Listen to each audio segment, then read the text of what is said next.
27 फरवरी 1931 इलाहाबाद का Alfred park. सुबह का वक्त था, हवा शांत थी, पेड़ों के पत्ते हल्की सी आवाज कर रहे थे। लेकिन कुछ ही पलों में वहां गोलियों की आवाज गूंज उठी। 80 से ज्यादा पुलिस वाले और उनके बीच एक अकेला क्रांतिकारी, हाथ में पिस्टल, चेहरे पर शांति और आंखों में कोई डर नहीं, सिर्फ संकल्प। वो थे चंद्रशेखर आजाद। 23 जुलाई 1906 मध्य प्रदेश के एक छोटे से गांव भाबरा में उनका जन्म हुआ।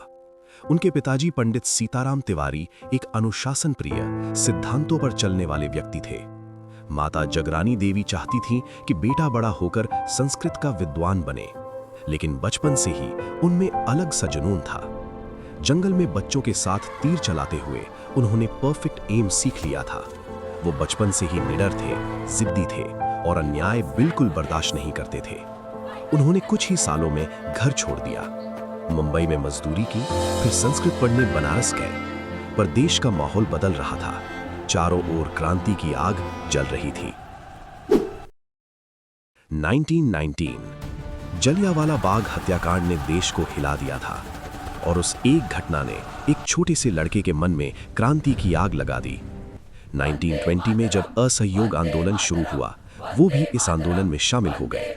वो अरेस्ट हो गए और कोर्ट में पेश किए गए। जज ने पूछा, तुम्हारा नाम? सीधा जवाब आया, आजाद। पिताजी का नाम? स्वतंत्रता। घर? जेल। अपने विद्यालय के छात्रों के साथ इस आंदोलन में भाग लेने पर वे पहली बार गिरफ्तार हुए और उन्हें 15 बेंतों की सजा मिली। इस घटना का उल्लेख पंडित जवाहरलाल नेहरू ने कायदा तोड़ने वाले एक छोटे से लड़के की कहानी के रूप में किया है। बेंत एक एक कर उस पर पड़ते और उसकी चमड़ी उधेड़ डालते, पर वो हर बेंत के साथ चिल्लाता, भारत माता की जय। वो लड़का तब तक यही नारा लगाता रहा जब तक कि वो बेहोश न हो गया। हर प्रहार के साथ उनके मुंह से निकला, वंदे मातरम। उस दिन से वो सिर्फ चंद्रशेखर नहीं रहे, वो बन गए चंद्रशेखर आजाद। चौरी चौरा कांड के बाद जब फ्रीडम मूवमेंट वापस ले लिया गया, तो चंद्रशेखर आजाद को लगा कि आजादी के लिए और स्ट्रॉन्ग कदम उठाने होंगे। उन्हें महसूस हुआ कि सिर्फ पीसफुल प्रोटेस्ट से काम नहीं चलेगा, अब रेवोल्यूशन का टाइम आ चुका है। इसी सोच के साथ वे हिंदुस्तान रिपब्लिकन एसोसिएशन से जुड़ गए। यहीं उनकी मुलाकात रामप्रसाद बिस्मिल से हुई और यहीं से उनकी रेवोल्यूशनरी जर्नी ने एक नया मोड़ लिया। संगठन की नीतियों के अनुसार 9 अगस्त 1925 को काकोरी कांड को अंजाम दिया गया। इस योजना पर चर्चा करने के लिए शाहजहांपुर में एक बैठक बुलाई गई थी। इस बैठक में दल के एक सदस्य अशफाक उल्लाह खां ने इस योजना का विरोध किया था। उनका मानना था कि यदि अंग्रेज सरकार के खजाने को इस तरह लूटा गया, तो अंग्रेज पूरी ताकत से संगठन को खत्म करने की कोशिश करेंगे। और आखिरकार वही हुआ। काकोरी कांड के बाद अंग्रेजी सरकार ने तेजी से कार्रवाई शुरू की। चंद्रशेखर आजाद को तो वे पकड़ नहीं सके, लेकिन बाकी प्रमुख क्रांतिकारियों को गिरफ्तार कर लिया गया। 19 दिसंबर 1927 को पंडित रामप्रसाद बिस्मिल, अशफाक उल्लाह खां और ठाकुर रोशन सिंह को फांसी दे दी गई। इसके 2 दिन पहले 17 दिसंबर 1927 को राजेंद्र नाथ लाहिड़ी को भी ब्रिटिश सरकार ने गोंडा जिला जेल में उन्हें फांसी दे दी थी। इन फांसियों के बाद संगठन को बहुत बड़ा झटका लगा। अधिकतर प्रमुख कार्यकर्ता पकड़े जा चुके थे, इसलिए मुकदमे के दौरान दल लगभग निष्क्रिय हो गया था। कई बार बिस्मिल और योगेश चाटर्जी जैसे क्रांतिकारियों को जेल से छुड़ाने की योजना भी बनाई गई। इन योजनाओं में चंद्रशेखर आजाद और बटुकेश्वर दत्त भी शामिल थे, लेकिन किसी कारण से ये योजनाएं सफल नहीं हो सकीं। 4 क्रांतिकारियों को फांसी और 16 लोगों को कड़ी कैद की सजा मिलने के बाद भी चंद्रशेखर आजाद ने हार नहीं मानी। उन्होंने उत्तर भारत के सभी क्रांतिकारियों को एकजुट करने का निर्णय लिया। 8 सितंबर 1928 को दिल्ली के फिरोज शाह कोटला मैदान में एक गुप्त सभा आयोजित की गई। ये सभा बहुत महत्वपूर्ण थी। इसी बैठक में भगत सिंह को संगठन का प्रचार प्रमुख बनाया गया। उनकी जिम्मेदारी थी कि वे संगठन के विचारों को युवाओं तक पहुंचाएं। इसी सभा में ये भी तय किया गया कि अलग अलग क्रांतिकारी दल अपने अपने उद्देश्य छोड़कर एक ही नए संगठन में शामिल हो जाएं। काफी चर्चा और विचार विमर्श के बाद सर्वसम्मति से समाजवाद को संगठन के मुख्य उद्देश्यों में शामिल कर लिया गया। इसके साथ ही हिंदुस्तान रिपब्लिकन एसोसिएशन का नाम बदलकर हिंदुस्तान सोशलिस्ट रिपब्लिकन एसोसिएशन रख दिया गया। चंद्रशेखर आजाद ने इस नए संगठन में सेना प्रमुख यानी कमांडर इन चीफ की जिम्मेदारी संभाली और एक नया लक्ष्य निर्धारित किया गया। हमारी लड़ाई आखिरी फैसला होने तक जारी रहेगी और वो फैसला होगा जीत या मौत। साइमन कमीशन के विरोध के दौरान लाला लाजपत राय पर पुलिस ने लाठीचार्ज किया था। इस हमले में वे गंभीर रूप से घायल हुए और बाद में उनका निधन हो गया। इस घटना ने पूरे देश को हिला दिया। क्रांतिकारियों ने तय किया कि इस अन्याय का जवाब दिया जाएगा। 17 दिसंबर की शाम लाहौर में एक योजना को अंजाम दिया गया। चंद्रशेखर आजाद, भगत सिंह और राजगुरु पुलिस अधीक्षक के दफ्तर के पास पहुंच गए। जैसे ही पुलिस अधिकारी जेपी सॉन्डर्स अपने अंगरक्षक के साथ मोटरसाइकिल पर बाहर निकला, राजगुरु ने पहली गोली चलाई। गोली सीधे सॉन्डर्स के सिर पर लगी और वो मोटरसाइकिल से नीचे गिर पड़ा। इसके बाद भगत सिंह आगे बढ़े और उन्होंने कई गोलियां चलाकर ये सुनिश्चित कर दिया कि सॉन्डर्स बच न सके। जब सॉन्डर्स का अंगरक्षक चंदन सिंह उनका पीछा करने लगा, तब चंद्रशेखर आजाद ने अपनी बंदूक से उसे भी गोली मार दी ताकि उनके साथ ही सुरक्षित निकल सके। इस घटना के बाद लाहौर शहर में जगह जगह पर्चे चिपकाए गए। उनमें लिखा था कि लाला लाजपत राय की मृत्यु का बदला ले लिया गया है। पूरे देश में इस कदम को कई लोगों ने साहसिक कार्रवाई के रूप में देखा। क्रांतिकारियों के प्रति समर्थन बढ़ने लगा। चंद्रशेखर आजाद के नेतृत्व में क्रांतिकारी दल आगे की रणनीति बना रहा था। 8 अप्रैल 1929 को भगत सिंह और बटुकेश्वर दत्त ने दिल्ली की केंद्रीय असेंबली में बम फेंका। ये बम किसी को मारने या नुकसान पहुंचाने के उद्देश्य से नहीं था।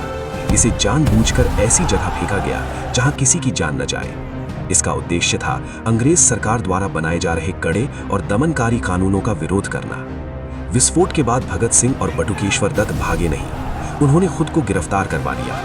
उनकी योजना थी कि अदालत को ही अपना मंच बनाया जाए, जहां से वे अपने विचार पूरे देश तक पहुंचा सकें। इस घटना के बाद क्रांतिकारी आंदोलन को व्यापक जन समर्थन मिला। युवाओं में एक नई ऊर्जा और जागरूकता पैदा हुई। सॉन्डर्स वध और असेंबली बमकांड के बाद चंद्रशेखर आजाद पूरे ब्रिटिश शासन के लिए सबसे बड़ा खतरा बन चुके थे। उनकी लोकप्रियता केवल युवाओं में ही नहीं थी। उस समय के बड़े नेता जैसे पंडित मोतीलाल नेहरू और पुरुषोत्तम दास टंडन भी उनसे प्रभावित थे। जवाहरलाल नेहरू से उनकी मुलाकात आनंद भवन में हुई थी। हालांकि बाद में नेहरू ने अपनी आत्मकथा में आजाद की विचारधारा पर टिप्पणी की, जिसकी कुछ क्रांतिकारियों ने आलोचना भी की। कुछ लोगों का ये भी मानना था कि नेहरू ने दल के कुछ सदस्यों को समाजवाद का प्रशिक्षण दिलाने के लिए आर्थिक सहायता दी थी। लेकिन 1928 से 1931 के बीच शहादतों का ऐसा दौर चला कि क्रांतिकारी दल बिखरने लगा। जब भगत सिंह ने असेंबली में बम फेंकने का निर्णय लिया तो आजाद पर पूरे संगठन की जिम्मेदारी आ गई। उन्होंने हर कदम पर अपने साथियों का साथ दिया, चाहे सॉन्डर्स वध हो या भगत सिंह को जेल से छुड़ाने की योजना। लेकिन संघर्ष आसान नहीं था। 28 मई 1930 को जब भगवती चरण वोहरा की बम परीक्षण के दौरान शहादत हुई तो आजाद अंदर तक झकझोर गए।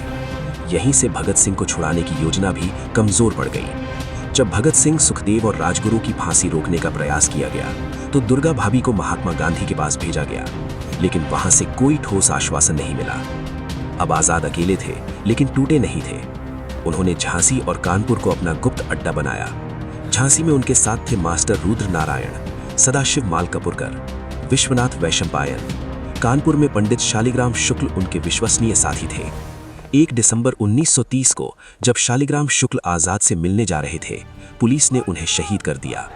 चारों ओर गिरफ्तारी, विश्वासघात और शहादत का दौर था। लेकिन एक बात अटल थी, चंद्रशेखर आजाद ने प्रण लिया था, वो आजाद थे और आजाद ही रहेंगे। साथियों की शहादत के बाद अब चंद्रशेखर आजाद लगभग अकेले रह गए थे। दल बिखर चुका था। भगत सिंह, सुखदेव और राजगुरु फांसी की सजा पा चुके थे। हर तरफ पुलिस की नजर थी, हर कदम पर खतरा था। 27 फरवरी 1931, इलाहाबाद का एल्फ्रेड पार्क। वो सुबह नॉर्मल नहीं थी। आजाद एक साथी से मिलने एल्फ्रेड पार्क पहुंचे थे। उन्हें नहीं पता था कि किसी ने विश्वासघात कर दिया है। कुछ ही देर में चारों ओर से पुलिस ने पार्क को घेर लिया। गोलियां चलने लगी। आजाद अकेले थे, लेकिन साहस से भरे हुए वे पेड़ के पीछे छिपकर लगातार जवाबी गोलीबारी करते रहे। कई पुलिसकर्मी घायल हुए। लंबे समय तक वे अकेले पूरी टुकड़ी से लड़ते रहे, लेकिन धीरे धीरे उनकी गोलियां कम होने लगी। उनकी जांघ और हाथ में गोली लग चुकी थी। लेकिन वे पीछे नहीं हटे। आखिरकार जब पिस्तौल में सिर्फ एक आखिरी गोली बची, उन्होंने निर्णय लिया, मैं कभी भी अंग्रेजों के हाथ जिंदा नहीं आऊंगा। अपने वचन को निभाते हुए चंद्रशेखर आजाद ने वही अंतिम गोली खुद पर चला दी और उस पल एल्फ्रेड पार्क की मिट्टी एक अमर क्रांतिकारी के रक्त से पवित्र हो गई। आज वही Alfred park Chandrashekhar Azad park के नाम से जाना जाता है, क्योंकि कुछ लोग मरते नहीं, वे इतिहास बन जाते हैं। चंद्रशेखर आजाद की कहानी केवल एक क्रांतिकारी की जीवनी नहीं है, ये उस आत्मसम्मान की कहानी है जो गुलामी में जीना स्वीकार नहीं करता। चंद्रशेखर आजाद का जीवन हमें सिखाता है कि सच्ची आजादी साहस और बलिदान से मिलती है। एल्फ्रेड पार्क में चली उनकी आखिरी गोली हार नहीं थी, वो उनके वचन की जीत थी। उन्होंने साबित कर दिया, शरीर मिट सकता है लेकिन आजादी का विचार अमर रहता है। वो आजाद थे और हमेशा आजाद रहेंगे। अगर आपको ये कहानी प्रेरित करती है, अगर आप मानते हैं कि आजादी की कीमत बलिदान से चुकाई गई थी, तो इस वीडियो को लाइक कीजिए, अपने दोस्तों के साथ शेयर कीजिए और ऐसे ही ऐतिहासिक डॉक्यूमेंट्री कंटेंट के लिए चैनल को सब्सक्राइब करना मत भूलिए, क्योंकि इतिहास सिर्फ पढ़ने की चीज नहीं है, उसे याद रखना भी जरूरी है। जय हिंद।